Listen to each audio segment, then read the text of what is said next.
all right, so you came up, you said hello to me literally a minute or two ago, Yeah, right? I came up to you because, I mean, I speak English and I can, you know, express myself better in English. I speak more English than Spanish. All my life I've been in the States, and I've been deported 6 weeks ago. Trump deported me. And, you know, I'm just going around because I don't have no family here. I've been deported and I'm just, you know, reuniting a couple of bugs because, I mean, just panhandling because I don't have no family here and just reuniting for money, for food, and... So talk to me a little bit.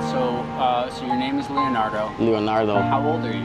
I'm 32 years old, from 92, August 2nd, 92. And where were you born and raised? I was born in the city here in Guatemala. When I was 3 years old, well, I was born in a military hospital. My dad was strict. He used to beat up my mom and everything. And I had an uncle that he lived in California, in Pomona.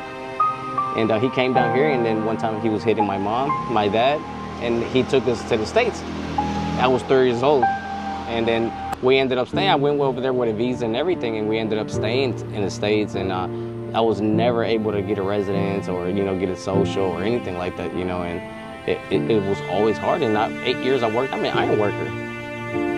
I worked in the union, I worked Cooper Steel. So let me ask you a question. Let's rewind a little bit. Go ahead. So your dad and your mom, you know, get pregnant, right? Uh-huh. So they're together at this point, right? When I was like 3 years old. Okay, so well, hold up a second. So I'm saying, so your dad got your mom pregnant, right? In Guatemala City. In Guatemala City. In 1992. 92. And then what happens there during the course of the pregnancy? That's another interesting. The reason I think I'm small, I was born when I was 6 months. My mom was 6 months pregnant.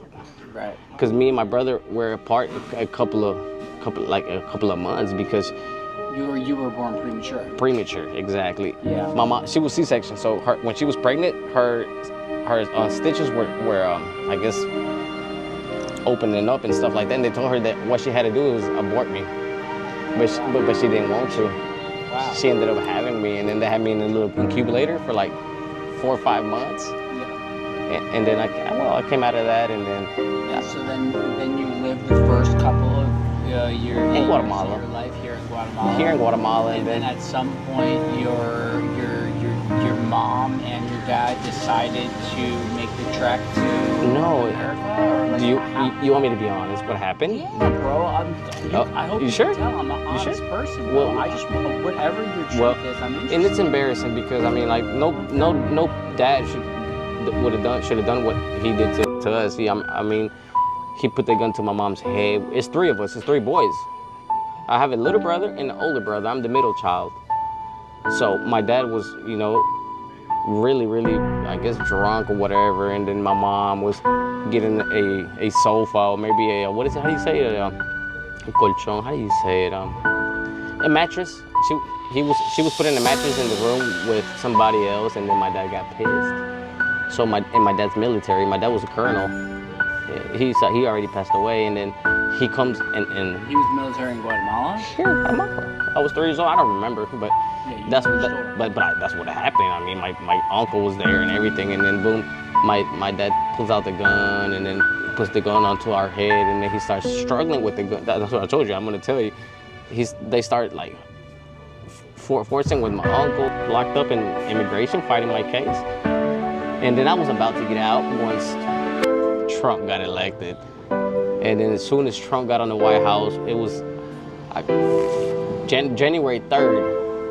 Once they told me you're going in the plane, they put my name on the list to come to Guatemala, and I have never been here since I was 3 years old. You were like on one of the first deportation flights to Guatemala. From Trump. Yeah, from Trump. From this second term that he got. Yeah, that's what I'm saying. I remember hearing about that, like right when he got into office. It was like, I think one of the first deportation flights was, there was 1 or 2 planes to Guatemala. I'm one of those people that were in that plane.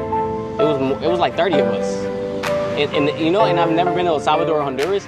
We came from Tennessee. We went to Louisiana. From Louisiana, we went to Brownsville, Texas. And from Texas, we went to El Salvador. From El Salvador to Honduras. From Honduras to Guatemala. Why so many? I don't know. They should. Dropping people off. They were. Honduras and El Salvador from the flight? Yeah, and then and you're shackled up from head to toe. You're like this, shackled up.